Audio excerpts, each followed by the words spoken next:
Salutations, cher ami. Ici, dans le jardin de la raison, nous explorons les chemins de la sagesse pour naviguer dans les tempêtes de la vie moderne. Aujourd'hui, je veux te raconter une histoire. Une histoire sur un fantôme qui hante les poches de la plupart d'entre nous sans même que nous ne le remarquions.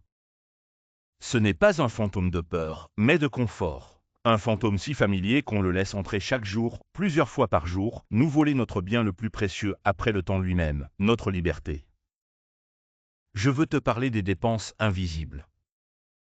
Laisse-moi te présenter Lucrezia. C'est une personne travailleuse, pleine de bonne volonté. Comme toi et moi, elle avance dans ses journées, et chaque jour, sur le chemin du travail, il y a cette boulangerie.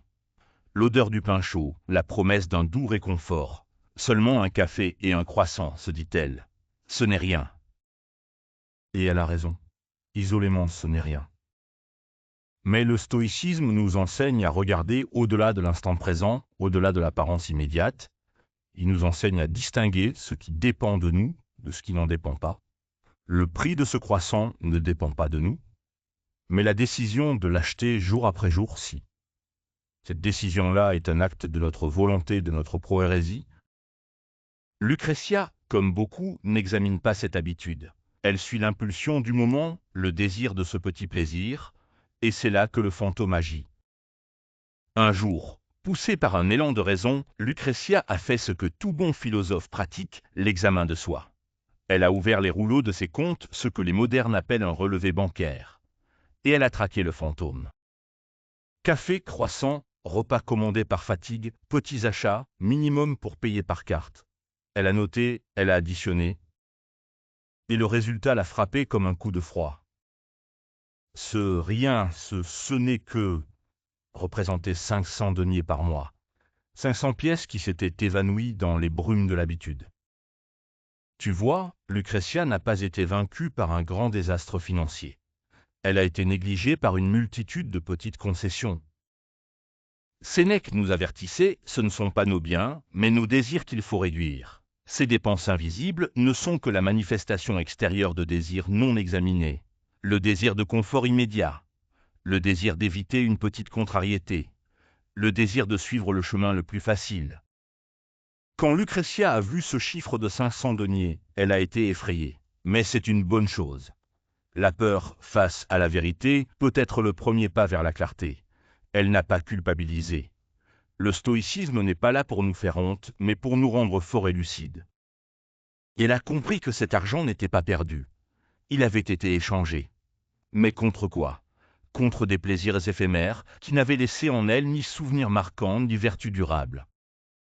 Alors, que fit-elle? Elle n'a pas été radicale, elle ne s'est pas interdit tout plaisir. Non, comme on entraîne un muscle, elle a commencé à entraîner sa volonté. Elle s'est dit, au lieu de 5 fois par semaine, je vais choisir 3 fois. Je vais préparer un thermos à la maison les autres jours. Je vais anticiper ma fatigue et avoir des repas simples chez moi. Chaque fois qu'elle résistait à l'impulsion, c'était une petite victoire. Une victoire non pas sur la boulangerie, mais sur elle-même. Et chaque denier non dépensé n'était plus une pièce manquante, mais une pièce investie. Investie dans quoi? Dans sa liberté.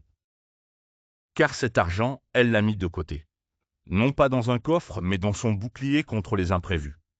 Sa sérénité face à une panne de charrette, à une maladie, ou simplement face à l'opportunité de dire non à un travail qui ne lui convenait plus.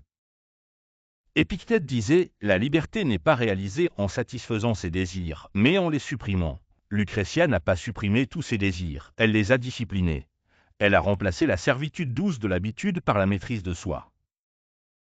Alors, je t'en prie, regarde tes propres dépenses invisibles. Ne les vois pas comme des fautes, mais comme des choix non examinés. Ouvre tes rouleaux de compte. Sois ton propre témoin. Ce n'est pas de l'argent que tu comptes, c'est les fragments de ta future liberté que tu rassembles.